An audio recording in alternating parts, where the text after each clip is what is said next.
এই জন্য আমার 3টে বিয়েলি পরে 50,000 টাকা ফ্রি বাছুর 1.5 লাখ টাকা বিছালা দেওয়া যাবে। আর আপনার মনে করেন দুধ তো যদি একটা যদি বাছুর খাওয়া যদি 200-300 করে দুধ হয় তাও তো 800 দুধ হয়। তার দাম হচ্ছে 500 টাকার মতো। 500 টাকা খরচ নাই বললেই চলে। ঘাস কাটতেছে তার খরচ উঠে যাইতেছে। আর এটা পুরোটার দাম উঠে যাইতেছে। এই ছোট ছোট এতটা কিনে আনছিলাম, তারপরে মারে বিক্রি করে দিছিলাম, এটাতেই এই 3টে বকনা বাছুর হইছে। আচ্ছা, এখন এই 4টা যদি বিক্রি করে দেন বাজার অনুসারে কেমন মূল্য যাইতে পারে? 4টে বিক্রি করার দাম আমার গাই বাছুর 2.5 লাখ, আর ওইটা তো 1 লাখ করে কয় লাগবে না। গাবি প্রতিটি গাবি। আসসালামু আলাইকুম, সবাইকে স্বাগত নিবিড় কৃষি চ্যানেলের নতুন আরো একটা ভিডিওতে। আজকে আছি রাজবাড়ী জেলা রাজবাড়ী সদর উপজেলার গৌরীপুর গ্রামে। এখানে আমাদের এক আরিফ ভাই, তিনি হচ্ছে মূলত গাবি পালেন এবং শুরুটা ছিল 53,000 টাকা একটা দোয়াল গাবি থেকে। 4 বছর ব্যবধানে সেই আসল যে গাবিটা সেটা বিক্রি করে দেওয়ার পরে 4টা বাছুর এবং একটা বাছুর সহ 3টা গাবি তার খামারে। এবং তিনি যেটা বললেন প্রতি বছর 3টা থেকে দেখা যাচ্ছে আপনার 70-80 টাকার পরে একটা গাবি থেকে তিনি লাভ করতেছেন। এবং তার যে খরচটা আসলে না বললেই নয়, তিনি শুধুমাত্র কাঁচা ঘাস নির্ভর এই গাবিগুলো পালতেছেন। যথেষ্ট পরিমাণ তার কাঁচা ঘাস আসে, আর বিশেষ করে গাবিতে আপনার দানাদার খাবার অতটা না হলেও চলে। এবং সেটাই আসলে তিনি কাঁচা ঘাস নির্ভর করে এবং বিনা খরচে বলা যায় তিনি গাবি থেকে বেশ সবল। সেটা কীভাবে আমি জানবো এবং আপনাদের জানানোর চেষ্টা করবো। আশা করি পুরো ভিডিওটা জুড়ে আমার সাথে থাকবেন। ইনশাআল্লাহ গাবি পালন সম্পর্কে ভালো একটা ধারণা দেওয়ার চেষ্টা করব। আসসালামু আলাইকুম। ওয়ালাইকুম আসসালাম। কেমন আছেন আরিফ ভাই? ভালো, আলহামদুলিল্লাহ। আপনি ভালো আছেন তো? জি আছি আলহামদুলিল্লাহ। তো অনেকদিন পর আপনার খামারে আবার আসলাম, যেহেতু আপনি গাবি পালেন। কুরবানিতে তো আপনাদের ব্যস্ততা ছিল না? না, আমরা গাবি আপনাদের ব্যস্ততা আসলে সারা বছরই আর কি। আচ্ছা, দর্শকদের উদ্দেশ্যে আবার পরিচয়টা দেন একটু, আপনার নামটা বলেন এবং ঠিকানা। আমার নাম মোহাম্মদ আরিফ শেখ, গ্রাম গৌরীপুর বাজার, জেলা রাজবাড়ী। আচ্ছা, আপনি মূলত গাবি পালেন? আমি মূলত গাবি পালি। আচ্ছা, এখন আপনার খামারে কয়টা আছে? এখন আমার খামারে 3টে গাবি আছে। 3টা গাবি আর বাছুর টাছুর? আর একটা বাছুর। এটা মানে অল্প কয়েকদিন ধরে বিয়েছে না? 1 মাস ধরে দিয়েছি।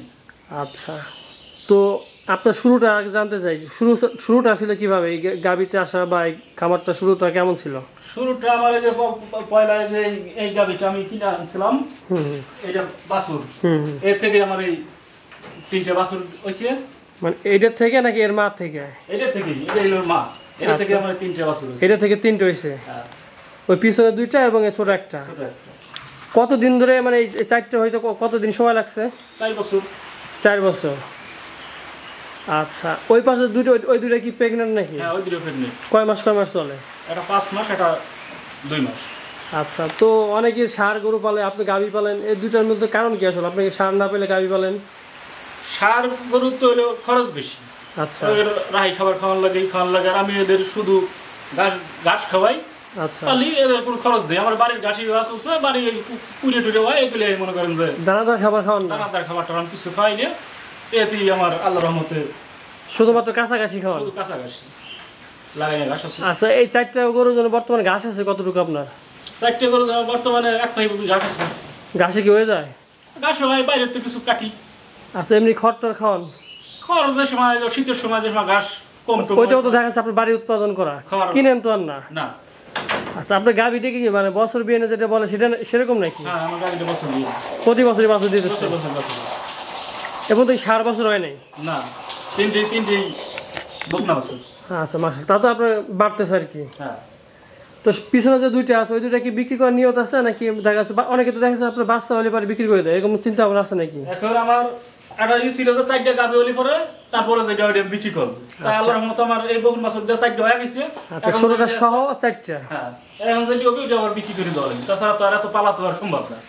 না, দেখা যাচ্ছে এই ঘর তো আর বেশি রাখাও যাবে না। ভবিষ্যৎ চিন্তা আপনার কি আপনার আসলে গরু নিয়ে? ভবিষ্যৎ চিন্তা আমরা ধরনের উন্নতি হলে পরে দেখো খামার বাড়া বড় করবো আস্তে আস্তে। সেটাই আর কি। কি করবো, যদি একটা শেড উঠান, একটা ঘর উঠে দেখালো যদি আমার এবার উন্নতি হতে থাকে, আমি আবারই করবো, বাড়াবো। আচ্ছা, যেহেতু আপনি এখন এই যে এটা কিনছিলেন কত দিয়ে? এটা হলো এটা কিনছিলাম, এটা মাছ ছিল, এটা সব হলো 53,000 টাকা কিনছিলাম। এটা মানে 53,000 টাকা বিক্রি করে দিয়েছিলাম ওই 6 মাস পরে। তারপরে এই যেটা মানে যেটা ইনভেস্ট করছে সেটা টাকা উঠে গেছে? সেটা উঠে গেছে। এই 4টা বছর এখন মাঝখানে লাভের টাকা আছে? 4 বছরে? 4 বছর।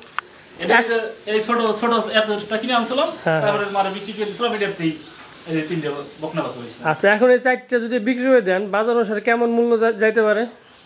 সাইড বিক্রি করা দাম আমার গাই বাছুর 2.5 লাখ তো 1 লাখ করে কল লাগবে না গাবি প্রতিটি গাবি 3.5 লাখ টাকার মধ্যে একটা সম্পদ আছে আপনার কম করে বলি 4 বছরে। মানে এই 3.5 লাখে দেখা যাচ্ছে আপনার লাভের মধ্যে আছে। গাছ যত বাড়ির আপনার দানাদার খাবার খাওয়ান না। দুধ কেমন হয় আপনার গাবিতে? দুধ 400 টাকা দুধ হয়। দুধ কি বিক্রি করেন নাকি নিজেরা বাছুর খাওয়ান নাকি আপনারা নিজেরাই খান? বাছুরি যতদিন খাবার বাছুরি খাই আর কিছু বিক্রি করি আমরা নিজেরা কিছু খাই। আচ্ছা, অর্থাৎ যেহেতু আপনার দানাদার খাবার খাওয়ান না, যা আসে সেটাই আপনাদের লাভ। এই ধরেন যে করতেছি বর্তমানে বাছুরে বাদি না, বড় দুয়াই প্রতিদিন 200 করে এই করতেছি। বর্তমান দুধের বাজার মূল্য কেমন আপনাদের এদিকে? বর্তমান বাজার মূল্য 60 টাকা। তাও 120 টাকা আসতেছে মাসে 3000। বাদি নেই বাছুরি খায় সারা মানে বাছুর খাওয়া শেষ করতে পারে না সেটা আর কি বাড়তি ডেলি বিক্রি করি। আচ্ছা, তো এই যে গাবি পালতেছেন, গাবি তো বেশ ভালো একটা জায়গায় আছেন, ভবিষ্যতে ষাঁড় গরু পালার কোন চিন্তা ভাবনা আছে কিনা? ষাঁড় গরু এই গাবিতে যে আমার উন্নত, এটা আমি উন্নত পাইছি, এটা যদি অব্যাহত থাকবে দিন আর আমার ষাঁড় করার কোনো আশা নাই। আচ্ছা, নতুন যদি কেউ শুরু করতে চায়, আপনি যদি গাবি থেকে একটা বুঝ পাইছেন, একটা ভালো একটা অবস্থানে আসছেন, তো নতুন যারা আসলে শুরু করবে তারা কি গাবি দিয়ে শুরু করবে নাকি ষাঁড় গরু দিয়ে শুরু করবে? না, আমার মতলবে আমি গাবি দিয়েও আয় উন্নতি পাইছি, আর আমার মতো গাবি দিয়ে শুরু করলেই ভালো হয়। তো কি তারা কি বাছুর কিনবে নাকি দোয়াল গাবি কিনবে? তাদের টাকা আর পয়সার উপর মানে টাকা সমস্যা না, কোনটাতে বেশি ভালো হবে আর কি, আগাইতে পারবে? আপনার যে উপযুক্ত গাবি কিনলে ওটাই তো বেশি হয়, বাছুরটা বড় অতি সময় লাগবে, ওটা ইনভেস্ট সময় বেশি লাগবে। আচ্ছা, আপনার এটা কি জাত? সিন্ধি নাকি? আমার সব সিন্ধি। আচ্ছা, ফ্রিজিয়ান ডিজাইন পালার ইচ্ছা আছে নাকি আপনার? ফ্রিজিয়ান ডিজাইন এগুলো আমি বীজ দিব, এগুলো তো যদি ফ্রিজিয়ান ডিজাইন হয় পালবো। মানে এমনি আলাদা কোনো চিন্তা ভাবনা নাই? আলাদা কোনো চিন্তা ভাবনা নেই, আমরা এগুলোই তো ফ্রিজিয়ান বীজ দিলি ফ্রিজিয়ান বাছুর আসে। আচ্ছা, মানে কেমন ঘাস লাগে প্রতিদিন? প্রতিদিন ধরেন যে 3 করে 6 বোঝা ঘাস লাগে। আপনার মাথার বোঝার বোঝা? মাথার বোঝা বোঝা।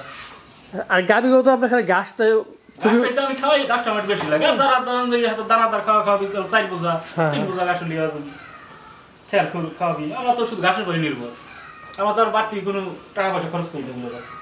আচ্ছা, তাহলে 4 বছর আগে শুরু করেছিলেন 53,000 টাকার একটা দোয়াল গাবি দিয়ে।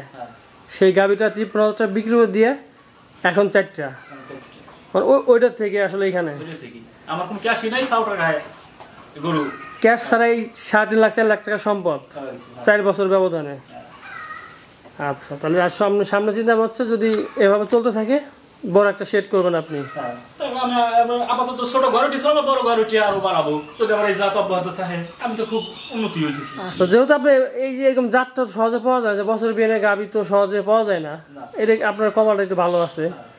আবার গাবি দেখা যায় অনেক সময় অনেকে শুট করে না, যেহেতু আপনার শুট করে গেছে তো আপনি তো আর অন্য মানে সারে তো যাওয়ার চিন্তাই করবেন না। দেখা গেছে এইখান থেকে যদি আপনার 4 বছর হয় সেটা হয়তো বড় করে আপনি বিক্রি করবেন, আলাদা কিনবেন না। আসলে সার তো দেখা যাচ্ছে আপনার 6 মাস পাললে দেখা যাচ্ছে ওর জন্য আলাদা একটা খরচ এক্সট্রা করা লাগে, কিন্তু গাভীর ক্ষেত্রে তো আপনার সেটা করা লাগে না। এখন যেভাবে ঘাস কাইটে খাওয়াইতেছেন তখন তো এটা সম্ভব না। ওরা 10 দিন ধরুন দুধ খাবি, ততদিন পালবো, দুধ খাওয়া শেষ হলে পরে যাওয়া বেশি লাভ। আবার আলাদা ইনভেস্ট করা লাগবে না আপনার। আপনার তো টেনশন নেই আসলে গাভীর, বিনা চালানে আপনি ভালো আছেন আর কি। আচ্ছা, পাশাপাশি আপনি কি করেন? পাশাপাশি আমি কৃষি কাজ করি, গরুর খাওয়ার। কৃষি কাজ থেকে যে আয়টা আসে সেটা থেকে আপনার সংসার চলে যায়? আর গরু আইটা থেকে যাইতেছে? 4 বছর 4 লাখ টাকা সম্পদ বানাইছে, আলহামদুলিল্লাহ। তো আসলে আমরা নতুন অনেকে আছে যে গরুতে আসতে চাইতেছে, গরু পালবে, অনেকে চিন্তা মানে দ্বিধাদ্বন্দ্ব থাকে যে আসলে গরুতে আসলে ভালো হবে কিনা, লস হবে কিনা। আর সবচেয়ে বড় কথা আছে যে আপনার যেটা জাতের গাভী পাইছেন, তো অনেকে যখন গাভীটা কিনতে যাবে তখন একটা জাতের গাভী দিয়ে বুঝবে কি হবে এটা ভালো হবে। আমার এগুলো তো জাতের, আপনার কপাল যদি ভালো থাকে না, তারপর কোনো বিশেষ কোনো দিক থাকতে তো পারে যে এটা এরকম এরকম থাকলে হয়তো থাকতে পারে যে আমার যেগুলো দেখলে একটু দেখে ভিডিও দেখে ভালো জাত মত এই জাতের টানলে জাত হবে, জাত কিনলে তোর ভালো হবে। দেখা গেছে আপনি যখন কিনছিলেন এটাকে হাটের থেকে কিনছিলেন নাকি কোনো বাড়ি? হাটের থেকে কিনছিলাম, আমার কপাল ভালো ছিল, ভালো জাত পেয়েছি। এইটা হচ্ছে একরকম। অনেক সময় দেখা যায় যে ওর মা, এই যে এখন আপনার এই যে এর মা তো ভালো, আপনার বছরে বাচ্চা দিতেছে, তারপরে যে মা ভালো বাচ্চাও ভালো, এইটাই দেখা গেছে আপনি তো কপাল জোরে পায়ে গেছেন একটা ভালো জাত। তো অনেকে যদি খুঁজতে যায় তো আগে আপনার মতন দেখতে হবে যে ওর মা কেমন, এইভাবে আসলে খুঁজতে হবে, তাই তো? মা কেমন, মা দুধ না হলে বাছুর দুধ হয়, মা যদি বছর বেড়ে নয়, বাছুর 4 বছর বেড়ে সম্ভব না, সেটাই আর কি। তাহলে যে মানে খোঁজ খবর নিয়ে এটা মা বছর কিনে ওগুলো ছোটবেলায় ইয়ে হয়েছে। ওগুলো আপনি কয় মাসে হিটাইছে? ওটা আসলে 15 মাসে, এটা আসলে 20-22 মাসে। এইটা তো সময় লাগছে কেন? এটা দেখা গেল সপ্তাহ কারণ ওষুধ হইতে পারে, আর প্রাপ্তবয়স্ক না হলে আবার অনেক সমস্যা হয়ে যায়। দেখা গেলে 11-12 মাসে যদি হিট আসবে তো বীজ দেওয়া ঠিক না আর কি। ওরা 15 মাস খাইছে, ওরা দুধ একটু বেশি খাইছিল। হ্যাঁ, তাহলে সব মিলে আপনি ভালো আছেন। নতুন উদ্যোক্তাদের কি করবেন তাহলে, কি বলবেন, আসবে তারা? আসুক, আসলে তো ভালো উন্নত। আমি তো স্যার উন্নত হয় কেন, বিনা খরচে হইতেছে, আপনার বুঝলেন না, কোনো খরচ নাই। বাড়ির ঘাস খাইতেছে, বাড়ির খড় খাইতেছে, প্রতি বছর 1 লাখ টাকা অলিক হতো। এই জন্য আমার 3টে বিয়ে লিভারে 50,000 টাকা বাছুর 1.5 লাখ টাকা বিছালা দেওয়া যাবে। আর আপনার মনে করেন দুধ তো যদি একটা যদি বাছুর খাওয়া যদি 200-300 করে দুধ হয়, তাও তো 800 দুধ হয়। তার দাম হচ্ছে 500 টাকার মতো। 500 টাকা খরচ নাই বললেই চলে। ঘাস কাটতেছে, তার খরচ উঠে যাইতেছে, আর একটা পুরাইতের দাম উঠে যাইতেছে। তো ঠিক আছে আরিফ ভাই, আপনাকে অসংখ্য ধন্যবাদ সময় দেওয়ার জন্য। হ্যাঁ, আপনারও ধন্যবাদ।